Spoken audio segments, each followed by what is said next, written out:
Hello from Tosh Tyres. I've got a Citroen C3 here. This is the new model. It's a 68 plate, which is a 2018. It's only done 13,000 miles, and that's the spanner light. What we're going to do today is just going to show you how to reset the oil service light on this. As you can see, the spanner light right there as well, it's on. So what I'm going to do, I'm going to show you how to reset it. It's quite a simple procedure on this one. What you need to do is press and hold the spanner button. On some of these models, the C3, the spanner button's on this side, but this one is on the left. Some have it on the right. So we'll show you how it's done.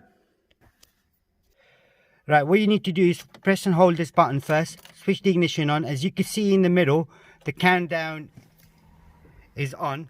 As soon as it gets to 0, the spanner light on the left here would disappear and reinitiate is done. And then you let go of the button, switch the ignition off, wait a few seconds,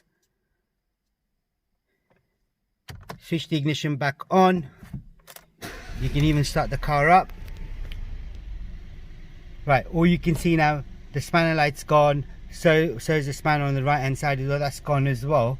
So is there anything else you need to know about this particular model? Please do let us know. We have got a playlist for Citroen, and this one we've also got the tire pressure reset as well. Do check it out, and please don't forget to subscribe to our channel and like the video. Goodbye.